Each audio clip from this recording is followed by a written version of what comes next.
sepanjang bulan Agustus ini adalah kedewasaan. Bersama saya ucapkan kedewasaan, 23. Kedewasaan, lebih keras lagi, 23. Kedewasaan. Kedewasaan itu sangat menentukan kita naik atau turun. Kehendak Tuhan bagi setiap orang yang percaya itu jalan hidupnya seperti cahaya fajar pada pagi hari yang semakin terang hingga rembang tengah hari. Minggu pertama kemarin saya sudah sampaikan bahwa kedewasaan tidak ditentukan oleh usia. Kalau menjadi tua itu adalah pasti. Bersama saya ucapkan menjadi tua adalah pasti. 23. Menjadi tua adalah pasti. Kalau kita punya baby, Bapak Ibu sekalian, ya, taruh di kamar, kasih makan, kasih mainan, kasih game, percayalah dia makin hari umurnya bertambah dan kemudian akan menjadi tua. Tapi menjadi dewasa tidak tergantung daripada usia. Menjadi dewasa itu adalah pilihan dan keputusan setiap kita masing-masing. Kita sering ketemu dengan orang-orang yang masih amat sangat muda, tapi kita bilang begini, orang itu dewasa banget, ya kan? Dan kemudian kita ketemu dengan orang yang sudah tidak bisa dibilang lagi muda, usianya sudah lanjut, tapi kok kayak kekanak-kanakan atau childish, ya. Nah, minggu pertama kemarin saya sudah sampaikan yang membedakan childish, kekanak-kanaan dengan orang dewasa diambil dari 1 Korintus pasal 13 ayat yang ke-11, yaitu terletak daripada mereka cara berbicara, cara mereka berpikir, dan cara mereka berencana. Cara berbicara, berpikir, dan berencana antara anak-anak dengan orang dewasa amat sangat berbeda, ya. Minggu lalu, minggu kedua, saudara kita Heri Yen Lukman sudah menyampaikan firman Tuhan, bagaimana kita bertumbuh dengan dewasa di dalam Tuhan. Saya mendengar banyak jemaat yang sangat diberkati dengan apa yang disampaikan oleh saudara kita Heri, dan saya sudah mendengarkan khotbahnya. Salah satunya yaitu tentang pentingnya yang namanya tanggung jawab. Ketika anak-anak, maka anak-anak tidak bisa dimintai pertanggungan jawab. Itu yang disampaikan oleh saudara kita Heri. Dan bahkan mereka selalu menghindar dari yang namanya tanggung jawab. Tetapi ketika sudah mulai menjadi dewasa, maka mereka berani bertanggung jawab. Nah, hari ini saya mau sampaikan sebuah tema bahwa promosi itu harus dijaga. Ya, itu adalah tema yang akan saya sampaikan. Ya, mungkin bisa pasang slide-nya yang pertama, Evelyn. Ya, thank you Evelyn. Jadi promosi itu harus dijaga. Hari Minggu kemarin saya mendapat tugas dari gembala senior untuk melayani di BMC Philadelphia sepanjang hari Minggu itu dalam 3 kali khotbah, jam 8, jam 10, dan jam 6 sore.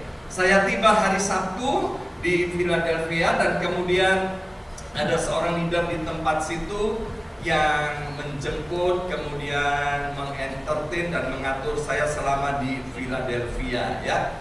Nah, dia membawa sebuah mobil mewah, Bapak Ibu sekalian, ya. Dan waktu saya masuk ke mobilnya, alangkah kagetnya Bapak Ibu sekalian, karena ternyata di mobil mewahnya ini ada tongkatnya. Ya kan, ada 2 tongkat, yaitu untuk mengunci setir dan menghubungkan antara setir dengan remnya. Ya kan, saya bilang, wih, ini mobil begitu bagus dan saya tahu ini mahal harganya. Mengapa kok pakai gini? Iya Pak, sekarang nggak aman, banyak mobil dicuri. Dan kemudian dia cerita salah satu temennya orang Indonesia baru beli mobil, nggak lama kemudian hilang, Bapak Ibu sekalian. Jadi dia jaga mobilnya supaya tidak hilang, ya. Dan saya membaca berita beberapa hari yang lalu, seorang ibu dia sedang naik penerbangan naik pesawat untuk local trip, dan dia membawa sebuah tas yang mahal Louis Vuitton, ya. Dan kemudian diberitahu, ya, kita yang udah naik pesawat kita udah tahu bahwa nggak peduli tas itu begitu mahal, kalau mau take off itu maka tas harus taruh di depan kita di bawah, ya, nggak boleh ditaruh di pinggir. Dan ibu ini bilang, oh saya nggak mau, ini tas mahal banget, ya kan? Saya harus jaga sedemikian rupa. Itu bertengkar Bapak Ibu sekalian di dalam pesawat. Akhirnya pesawat tertunda keberangkatannya dan polisi naik dan kemudian meminta ibu ini turun. Waktu ibu ini berangkat mau keluar dari pesawat, seluruh penumpang bertepuk tangan. Yang mau saya sampaikan, ibu ini buat tasnya, ya kan, yang paling harganya berapa, ya kan? Itu mungkin tas yang begitu kan cuma berapa, ya kan? Kalau itu dipegang oleh Bu Yongki pasti taruh di bawah, ya kan? Jadi susah untuk lihat tasnya Bu Yongki asli atau enggak, ya kan? Asli nggak asli pokoknya taruhnya di bawah, ya kan? Tapi maksudnya Bapak Ibu sekalian, ketika kita menjadi dewasa, percayalah Tuhan pasti promosikan kita. Kalau kita pergi ke McDonald, di situ ada menu untuk anak-anak, kids meal. Beda dengan menu orang dewasa. Kids meal dapatnya apa? Burger yang kecil, ya kan, semuanya serba kecil, serba mini Bapak Ibu sekalian. Cucu saya di Indonesia, dia bilang gini, Grandpa, aku kepengen punya mobil-mobilan, ya kan? Dan kemudian saya cari di M+ itu mobil-mobilan harganya $1-2, ya kan? Saya beli, saya kirim Indonesia. Dan kemudian tak lama kemudian dia bilang, terima kasih Grandpa, sekarang aku kepengen mobil-mobilan yang warna merah.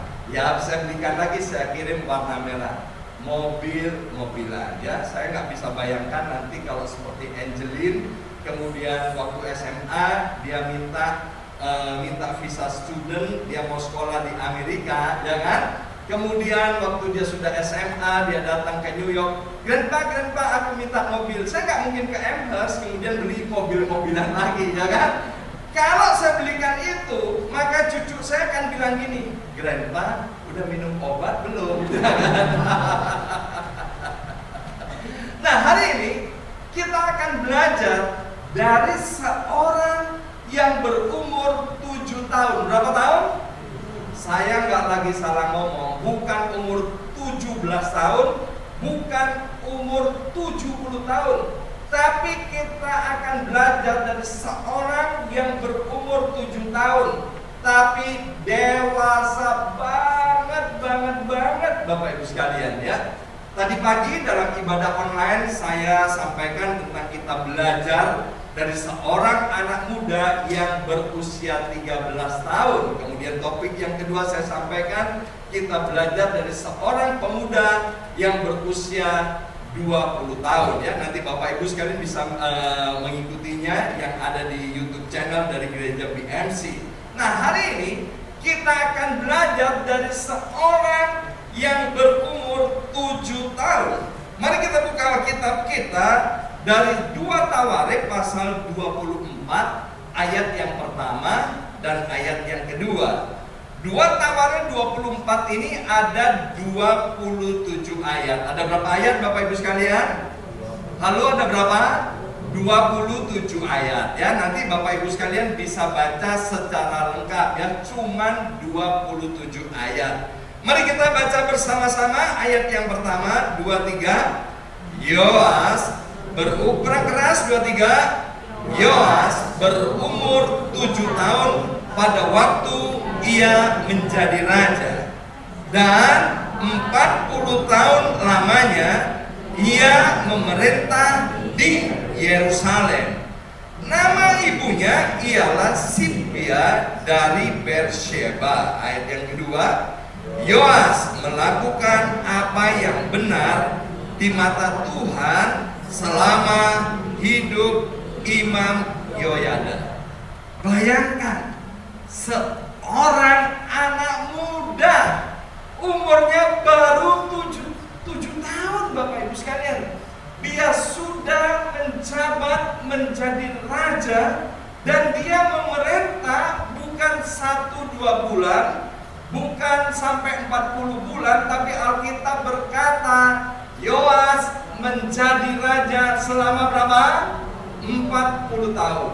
Indonesia pernah punya presiden yang paling lama bertahta, cuma 32 tahun, kalah sama Yoas, ya kan? Lihat apa yang terjadi Bapak Ibu sekalian atas Yoas ini. Kita akan belajar sisi kedewasaan daripada Raja Yoas. Kita lihat ayat yang kedua itu tadi dikatakan Yoas melakukan apa yang benar di mata Tuhan selama hidup Imam Yoyada. Di sini kita akan belajar dari sisi hati daripada seorang anak yang bernama Yoas. Dia punya hati yang teachable, Bapak Ibu sekalian. Artinya apa? Punya hati yang gampang diajar. Sampai hari ini, salah satu doa yang selalu saya panjatkan buat saya dan istri secara khusus, dan kemudian buat anggota keluarga saya kutip dari kitab Yehezkiel. Saya bilang begini, Bapak, buang jauh-jauh dari tubuhku hati yang keras. Buang jauh-jauh dari tubuhku ini hati yang jahat. Bapak, anugerahi aku hati yang baik, hati yang teachable, hati yang gampang diajar, hati yang mencintai dan mengasihi Engkau. Jadi penting banget Bapak Ibu sekalian, buat setiap kita kalau mau menjadi dewasa, kita perlu memiliki hati yang gampang diajar, ya.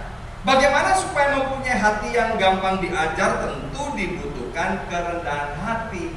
Yoas meskipun dia jabatannya sebagai raja, tapi dia tidak mentang-mentang. Dengan segala kerendahan hati dia mau mendengar nasihat daripada Imam Yoyada. Ternyata Imam Yoyada ini adalah seorang imam yang penuh dengan integritas, takut akan Tuhan, cinta akan Tuhan, sehingga dia mengajarkan hal-hal yang baik dan benar di hadapan Tuhan dan kepada Yoas. Ya, di sekeliling kita banyak guru-guru Bapak Ibu sekalian, banyak pengajaran.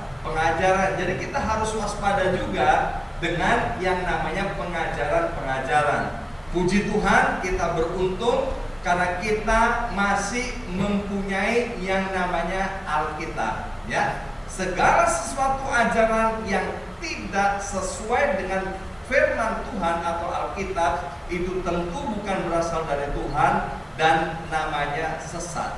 Jadi untuk memiliki hati yang teachable dibutuhkan kerendahan hati, kemudian dibutuhkan kemauan yang kuat untuk belajar dan kemauan untuk menerima koreksi, serta tentu mau mempraktekkan apa yang sudah dipelajari. Percuma kita belajar, tapi tidak mempraktekkan. Saya kagum ketika saya berjumpa dengan banyak keluarga orang-orang Kristen yang mengajarkan anak-anaknya hafal ayat firman Tuhan. Saya bangga banget karena anak saya dulu waktu masih kecil, Henok dan Kesia, itu setiap hari sebelum berangkat sekolah itu saya wajibkan untuk menghafal paling sedikit 1 ayat, dan dia harus mengucapkannya di hadapan kami, ayah dan ibunya. Tapi kalau cuman hafal ayat dan tidak melakukan, Alkitab berkata seperti tong kosong nyaring bunyinya. Kamu itu seperti sedang menipu dirimu sendiri. Maka itu sekali lagi saya menaruh rasa hormat kepada Bapak Ibu yang mengajarkan anak-anaknya untuk hafal ayat firman Tuhan. Tapi please Bapak Ibu sekalian perhatikan, ajar juga anak-anakmu untuk menjadi pelaku-pelaku daripada kebenaran firman Tuhan, ya. Nah, slide yang kedua saya tampilkan seorang pria yang bernama Pichai, ya. Dia juga lulusan selain sekolah di India, dia juga memperoleh gelar master di Stanford University dan juga di UPenn, University of Pennsylvania, ya. Dia memulai karirnya tahun 2004 sebagai karyawan di perusahaan Google, Bapak Ibu sekalian. Yang luar biasa, setelah 11 tahun, yaitu setelah 11 tahun tepatnya tahun 2015 dia diangkat menjadi CEO Google, ya. Bukankah ini prestasi yang luar biasa dari karyawan biasa kemudian menjadi CEO Google. Dan kemudian tahun 2019 dia diangkat lagi, dipromosi menjadi CEO Alphabet Incorporation. Apa itu Alphabet Incorporation? Ini adalah induk daripada segala induknya Google, ya. Google itu kan punya banyak macam, ya. Ini yang paling top itu namanya Alphabet, ya.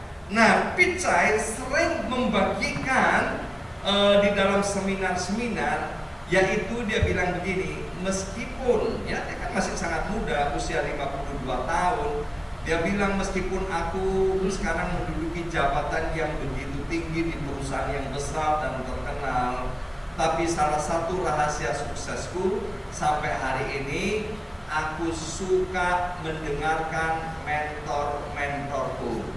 Aku dengan kerendahan hati, aku mau selalu belajar dan aku siap untuk diajar dan dikritik. Setelah itu aku mau menerapkan apa yang diajarkan, ya. Nah, itu yang pertama, rahasia daripada Yoas. Kenapa dia menjadi raja bisa begitu lama? Hal yang kedua, 2 Tawarik pasal 24 ayat yang keempat dikatakan, setelah memerintah beberapa waktu lamanya, Yoas memutuskan untuk memperbaiki rumah Tuhan. Wow, keren banget Bapak Ibu sekalian, ya kan? Dia nggak bilang gini, setelah memerintah waktu sekian lama dia hidup hedonisme. Enggak, yang luar biasa, dia bisa punya keinginan dan kemauan yang kuat untuk apa? Untuk memperbaiki rumah Tuhan. Hal yang kedua, kedewasaan daripada seorang anak muda yang bernama Yoas, yaitu dia peduli dengan rumah Tuhan. Kalau Bapak Ibu sekalian pergi ke mall, ya, dekat sini ada Queens Mall, dekat rumah saya ada Roosevelt Field Mall. Kalau kita pergi ke mall, kita itu senang loh kalau mallnya rame. Benar atau benar? Ya kan? Coba kalau kemudian kita pergi ke mall dan mallnya itu sepi, kosong melompong, kita juga serem juga. Ada apa? Ada something wrong ini dengan mall ini. Mall punya filosofi begini, dia nggak takut kalau nggak ada pembeli di dalam mall. Tapi yang paling dia takuti kalau mall itu nggak ada pengunjungnya. Maka itu mall kemudian mengadakan berbagai macam acara, atraksi, promosi, kemudian bikin gimana supaya mallnya itu jadi menarik dan kemudian banyak pengunjungnya. Demikian juga gereja, Bapak Ibu sekalian, ya kan? Yang paling ditakutkan gereja, gak ada orang yang datang, Bapak Ibu sekalian. Urusan pertobatan itu adalah urusan yang lain. Saya sangat berterima kasih kepada Bapak Ibu sekalian, ya, yang rutin untuk membawa persembahan di tempat ini. Bahkan hari ini saya membawa persembahan juga yang dikirim melalui pos, ya, orangnya nggak pernah nongol. Di tempat ini ada beberapa orang, ya, yang ajaib banget. Dia nggak pernah hadir di tempat ini, tapi perpuluhannya setiap hari Minggu hampir nggak pernah absen, Bapak Ibu sekalian.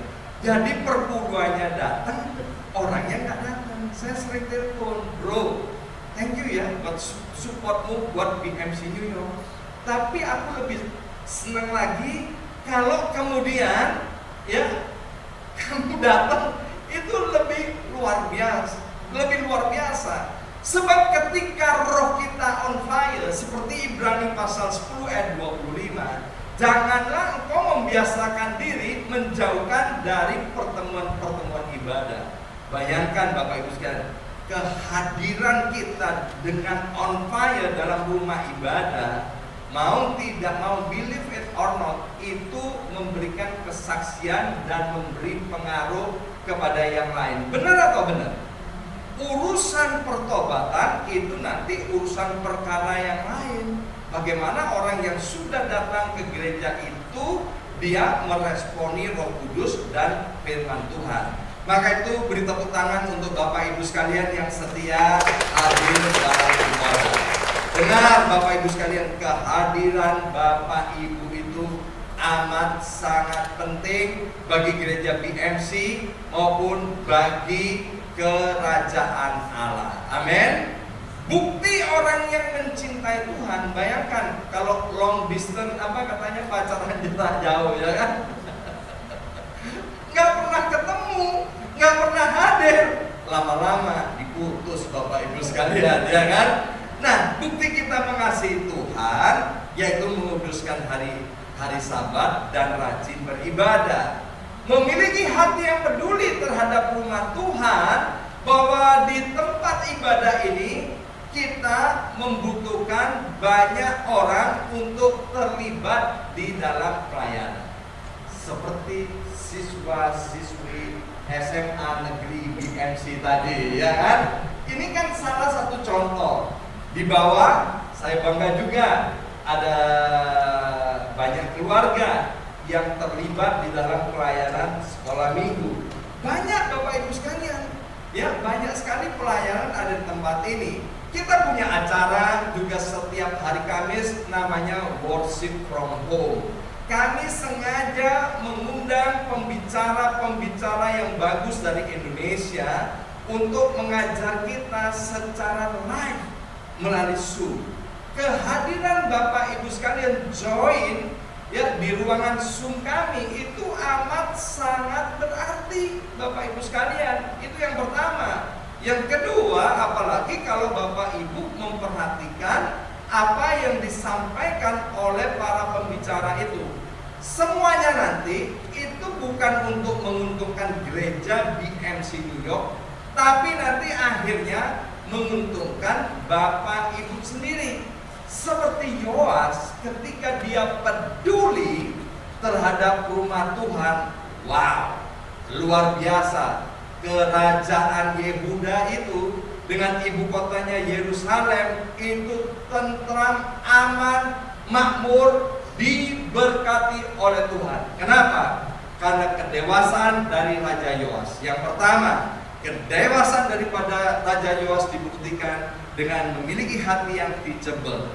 Yang kedua, kedewasaan dari Raja Yoas itu dibuktikan dengan bagaimana dia memiliki hati yang peduli terhadap rumah Tuhan. Dan yang ketiga, mari kita lihat dari 2 Tawarik pasal 24 ayat yang ke-12. Raja dan Yehoyada menyerahkan uang itu kepada mereka yang memandori pekerjaan pada rumah Tuhan. Mereka ini mengupah tukang-tukang pahat dan tukang-tukang kayu untuk memperbaharui rumah Tuhan, juga tukang-tukang besi dan tembaga untuk memperbaiki rumah Tuhan. Dari satu ayat ini Bapak Ibu sekalian, kita melihat banyak sekali pribadi yang terlibat di dalam pekerjaan Tuhan. Ayat ini mau berbicara begini, bahwa Yoas yang masih muda tapi dia dewasa banget. Kedewasaan tadi diukur dari cara berbicara, berpikir, dan berencana. Ini berpikir seperti Kristus berpikir. Jadi Yoas itu memiliki kemampuan untuk kerjasama dengan siapa saja. Dan itu kembali dimulai dari dalam hati. 1 Korintus pasal 13 itu adalah ayat yang berbicara tentang kasih. Hati ini harus dijaga supaya murni dan penuh dengan kasih agape. Kalau hati ini murni, Bapak Ibu sekalian, dibebaskan dari segala kenajisan, kekotoran, kecemaran, amarah, perselisihan, pertengkaran, iri hati, kedengkian. Percayalah Bapak Ibu sekalian, kita mudah untuk bekerja sama satu dengan yang lainnya. Di kantor kita bisa mudah untuk bekerja sama. Di dalam keluarga, ya, itu kerajaan yang kecil kita juga gampang kerjasama. Suami istri, orang tua dan anak gampang bekerja sama satu dengan yang lainnya. Maka itu maaf, kalau kemudian di dalam keluarga terjadi gontok-gontokan, itu namanya kekanak-kanakan. Ya, kalau ada perselisihan, it's okay, tapi harus segera diselesaikan. Mazmur 133 ayat yang pertama sampai dengan ayat yang ketiga jelas-jelas berkata, Tuhan itu terpesona, Tuhan itu bangga, Tuhan itu senang ketika anak-anaknya hidup bersama dengan rukun. Karena kesanalah kemudian Tuhan memerintahkan berkat-berkat untuk dicurahkan. Kerjasama itu selalu dimulai dari dalam rumah. Kalau di rumah udah nggak bisa kerjasama antara suami istri, orang tua dan anak, dimanapun orang itu ditempatkan, pasti tanda petik nggak kerasa, ya, pasti tanda petik nggak betah, pasti tanda petik dia gampang untuk berselisih, bertengkar dan kemudian quit, ya. Itu adalah sisi kedewasaan daripada Raja Yoas yang masih sangat muda, sehingga Yehuda dan Yerusalem diangkat, dipromosikan oleh Tuhan. Saya percaya tahun 2024 seperti visi yang Tuhan taruh pada gembala senior kita, Pastor Lukas Kusuma, tahun ini adalah tahun penuaian. Bapak Ibu sekalian, kalau kita meninggalkan cara hidup kekanak-kanakan, childish itu, pasti Tuhan angkat. Yoas from zero to hero, diangkat tinggi oleh Tuhan. Mazmur berkata, promosi, peninggian itu bukan dari gunung ini, bukan dari gunung itu, bukan dari lembah ini, bukan dari lembah itu. Promosi itu bukan dari kuat dan gagah manusia, tapi promosi itu datangnya daripada Tuhan.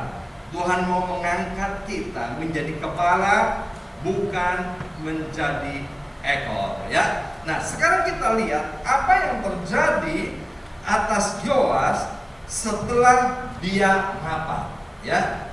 Nah, kita akan lihat sisi kekanak-kanaan daripada Raja Yoas, dan nanti kita akan lihat apa akibatnya ketika Yoas yang memulai dengan kedewasaan itu dan kemudian sempat kemudian dia kekanak-kanaan. Mari kita lihat 2 Tawarin 24 ayat 17 dan 18. Inilah sisi kekanak-kanaan dari Raja Yoas. Ayat 17 dikatakan, sesudah Imam Yoyada itu mati, pemimpin Yehuda datang menyembah kepada apa?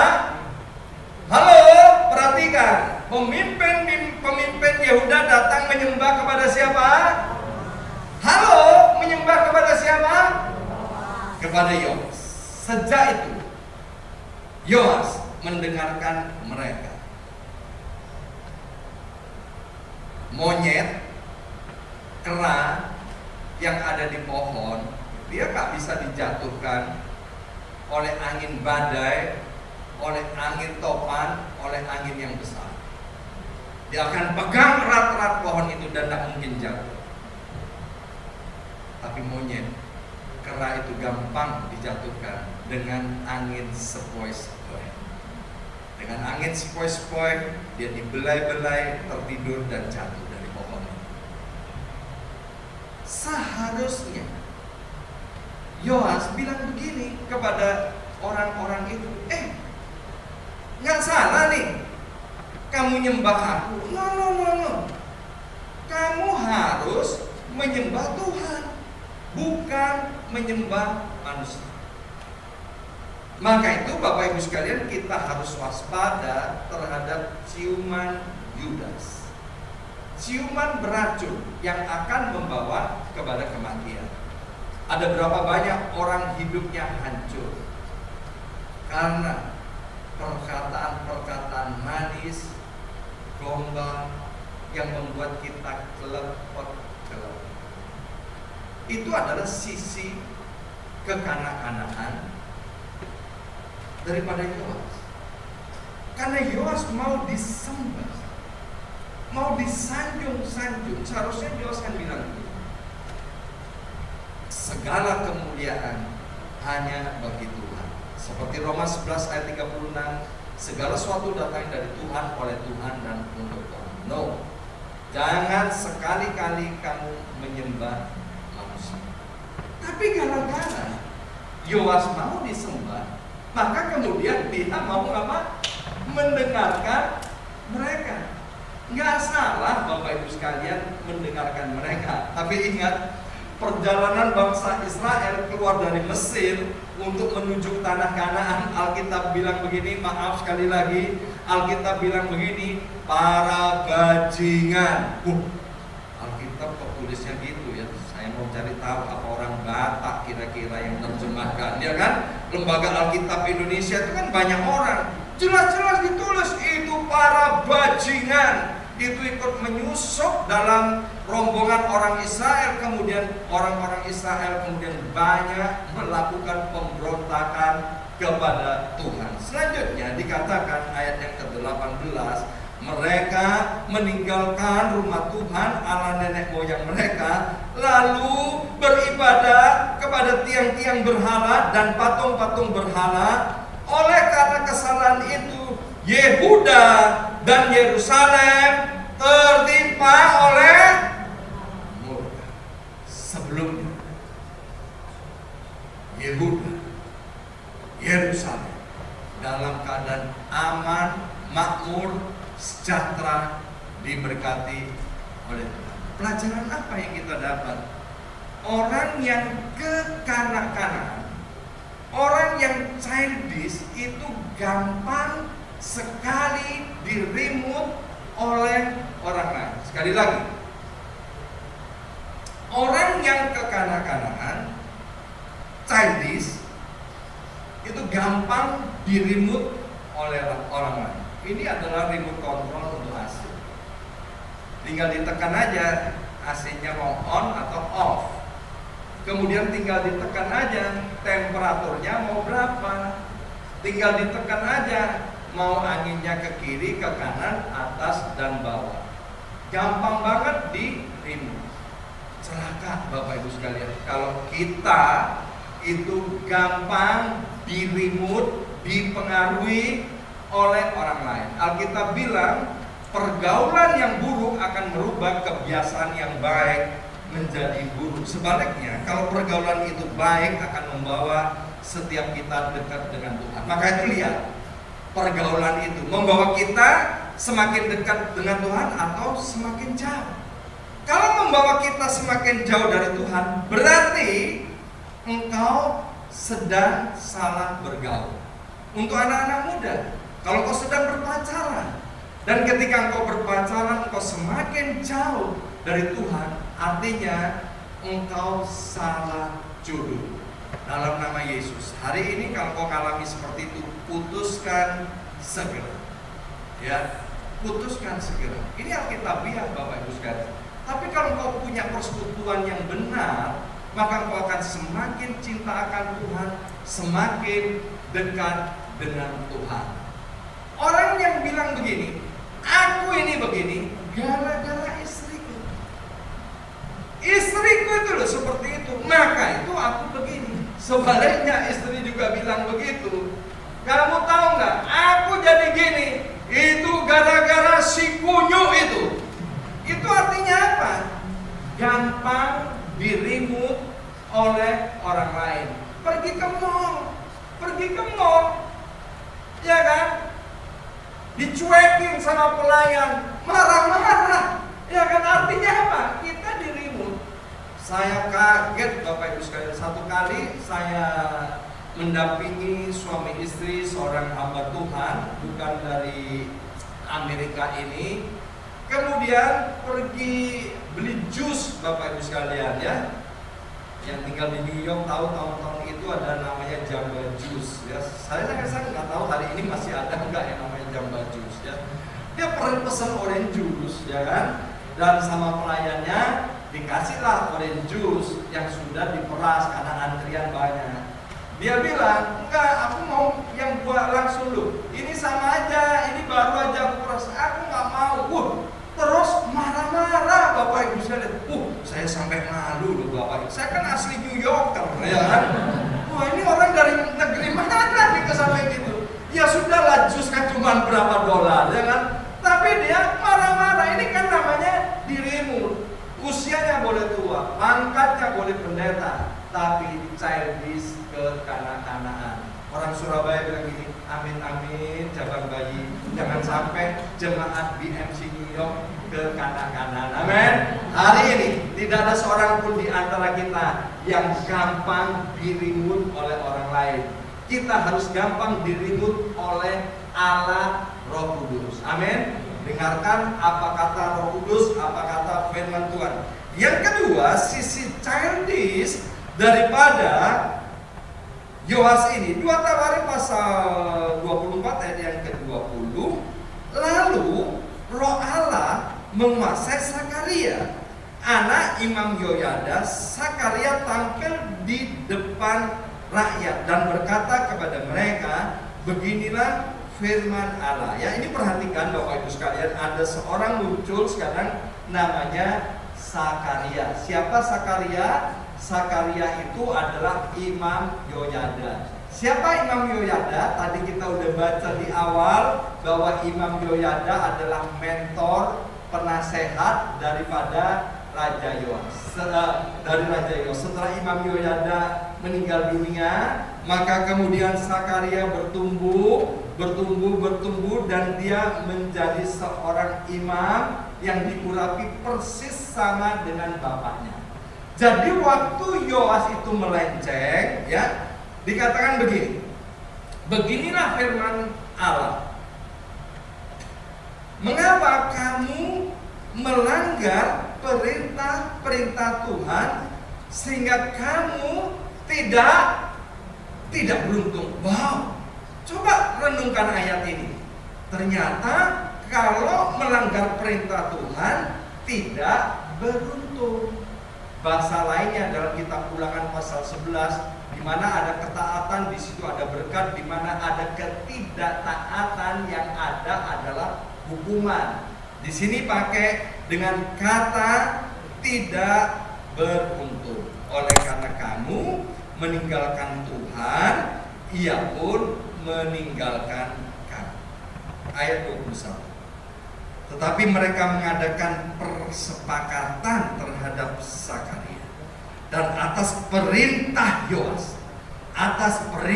Yoas, mereka melontari Sakaria dengan batu di pelataran rumah Tuhan. Wow. Raja Yoas tidak mengingat kesetiaan yang ditunjukkan Yoyada ayah Sakaria itu terhadap dirinya. Yoas membunuh Sakaria, anak Yoyada itu, yang pada saat kematiannya berseru semoga Tuhan melihatnya dan menuntut balas. Ujilah aku Tuhan, cobalah aku Tuhan, selidiki hatiku dan batinku, mataku tertuju padamu. Ini diambil dari kitab Mazmur pasal 26 ayat yang kedua. ditulis oleh Daud. Daud minta kepada Tuhan, Tuhan, koreksi hatiku, uji, periksa, kritik Tuhan, beritahu aku mana yang benar, mana yang salah, mana yang senada dengan sorga, mana yang tidak senada dengan sorga, mana yang sesuai dengan kehendak-Mu, mana yang tidak sesuai dengan kehendak-Mu, supaya hidupku ini berkenan di hadapan Tuhan. Daud bilang gini, satu hal yang aku ingini, yaitu tinggal di rumah Tuhan seumur hidup. Jadi waktu Daud jatuh di dalam dosa perzinahan, di dalam dosa pembunuhan dengan sengaja, bukan dalam peperangan, itu amat sangat mendukakan Roh Kudus, sangat mendukakan Tuhan. Seperti Tuhan memperingati Yoas atas kesalahannya melalui Imam Sakaria, Tuhan juga memperingati Daud melalui Nabi Nathan. Dan waktu Daud ditegur akan dosanya, apa yang dikerjakan oleh Daud? Dia tersungkur, dia bilang, Kamsya Tuhan, terima kasih banyak, Engkau sudah mengoreksi, Engkau sudah menegur, Engkau sudah memberitahukan aku kesalahanku. Aku mau bertobat sekarang juga, sekonyong-konyong mendadak sorga. Maka itu kemudian di dalam kitab Kisah Rasul dikatakan, aku telah mendapat seorang yang sangat berkenan di hatiku, yang melakukan semua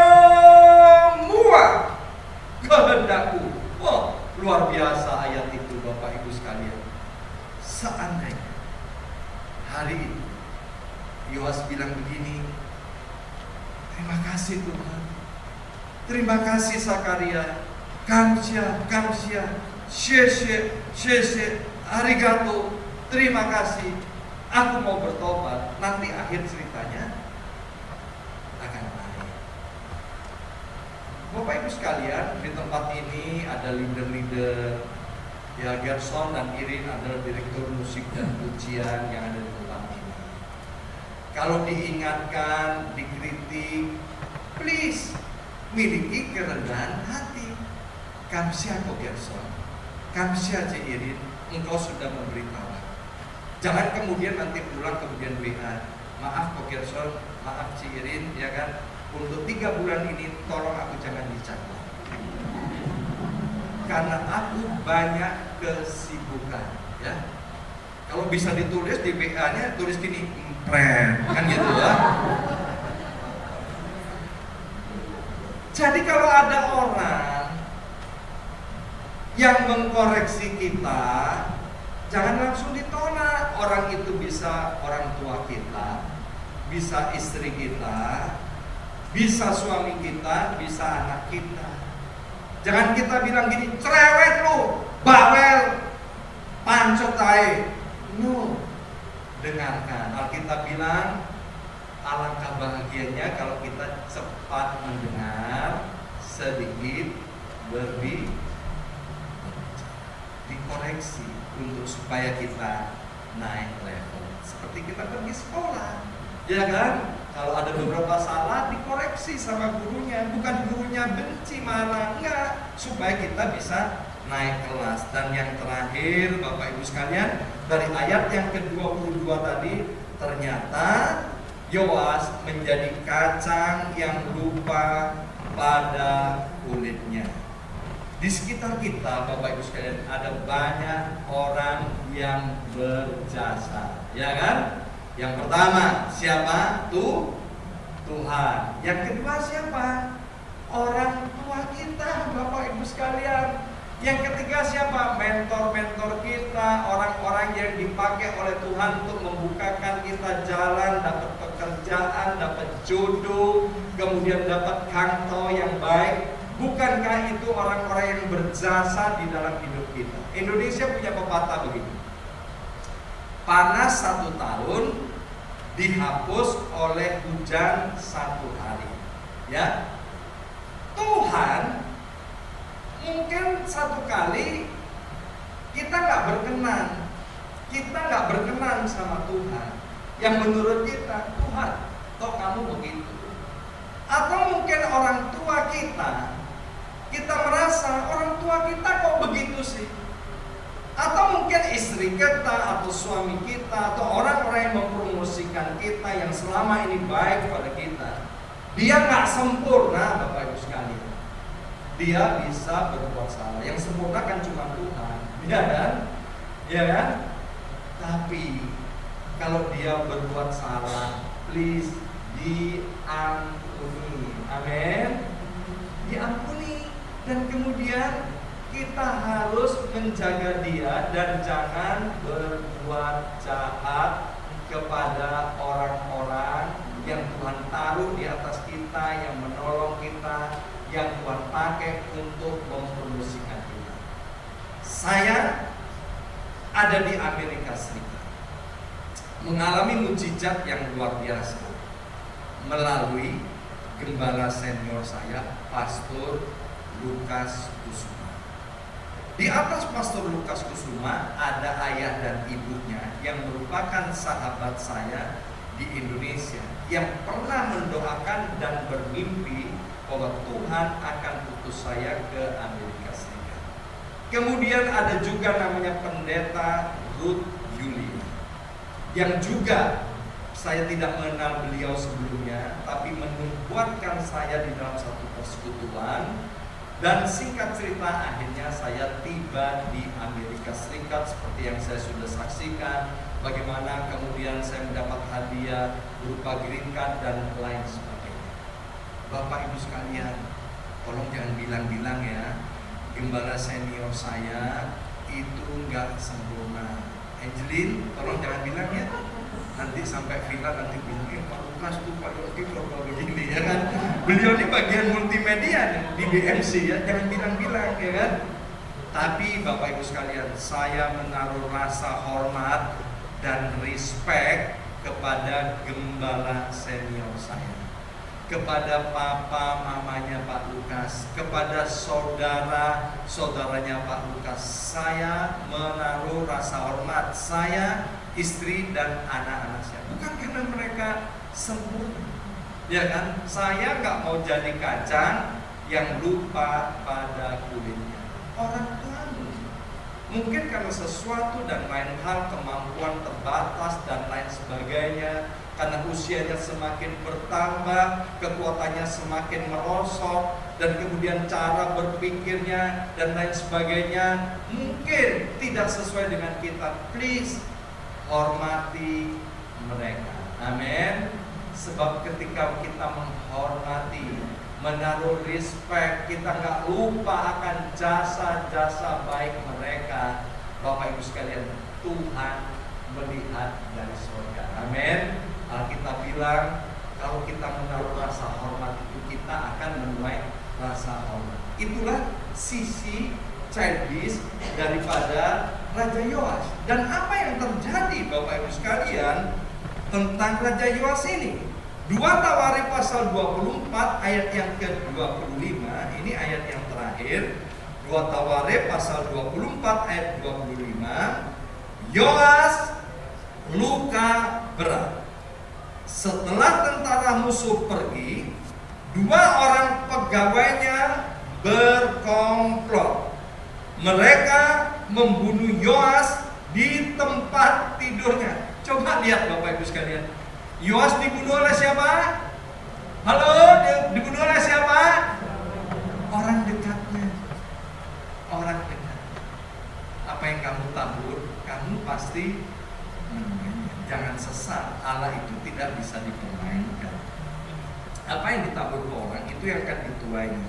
Sebagai balasan terhadap pembunuhan anak Imam Yoyada, Raja Yoas kemudian mati, dikuburkan di kota Daud, tetapi tidak dimakamkan di makam raja-raja. Ya, jadi ceritanya begini. Yehuda, Yerusalem itu kan makmur, tentram, gak ada yang berani ganggu Bapak Ibu sekalian. Kenapa? Alkitab bilang ini sia-sialah pengawal berjaga-jaga kalau bukan Tuhan yang berjaga-jaga. Jadi Yehuda itu diberkati Tuhan, dijagai, dilindungi oleh Tuhan. Tetapi ketika Yoas childish, kekanak-kanaan Bapak Ibu sekalian, gak ada lagi perlindungan. Maka kemudian Hazael, Raja Aram, kerajaan yang amat sangat kecil, gak ada apa-apanya dengan Yehuda. Dia ganggu Yehuda, ganggu Yerusalem Bapak Ibu sekalian. Kerajaan Aram ini yang kecil secara kekuatan dihitung-hitung juga gak ada apa-apanya. Tapi dia bisa mengalahkan Yehuda yang besar itu, diporak-porandakan.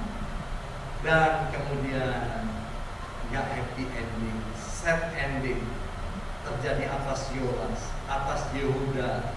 Barang-barangnya dijara, banyak orang mati Bapak Ibu sekalian, gara-gara sifat kekanakan. Dan yang lebih mengenaskan, Yoas nggak boleh dimakamkan di makam raja-raja. Di Indonesia para teroris nggak boleh dimakamkan di kampung halamannya. Ya, rakyat akan kemudian berontak, demo. No, aku nggak mau terima teroris untuk dikuburkan di tanahku. Demikian juga Yoas nggak boleh dimakamkan di makam raja-raja. Mengapa? Yoas dianggap sebagai penjahat. Saya undang pemain musik maju ke depan. Yoas, from zero to hell, from nothing to something, from nobody to somebody. Tetapi ketika dia jaya, dia lupa segala. Maka itu kemudian from hell back to zero, from somebody menjadi nobody. Bapak Ibu sekalian, Tuhan sungguh-sungguh mencintai dan mengasihi kita. Tuhan mau mengangkat kita. Please, jangan sampai kita salah langkah, supaya jalan kita terus naik, dan naik. Tolong memberkati kita. Mari kita bangkit berdiri. Kita siapkan perjamuan kudus ini. Roti dan anggur perjamuan ini mau berbicara kepada kita bahwa kita ini sangat berharga, sangat berarti di hadapan Tuhan. Kalau ada di antara kita hari ini yang kekanak-kanakan, inilah waktunya kita datang kepada Tuhan. Ada 7 hal. Nanti saya minta lagi.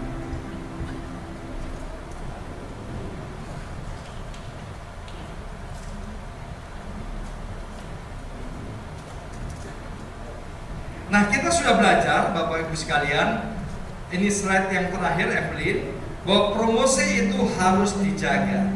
Dengan cara gimana? Yang pertama, miliki hati yang teachable. Yuk baca sama-sama 2, 3. Promosi harus dijaga. Lebih keras lagi 2, 3. Promosi harus dijaga. Dijaganya gimana? 1. Miliki hati yang teachable. 2. Miliki kepedulian terhadap rumah Tuhan. 3. Miliki kemampuan untuk kerjasama. 4. Jangan mau dirimut oleh orang lain. Kita harus mau dirimut hanya oleh Roh Kudus. 5. Berespon positif, berespon yang benar terhadap kritikan. 6. Jangan menjadi kacang yang lupa pada kulit.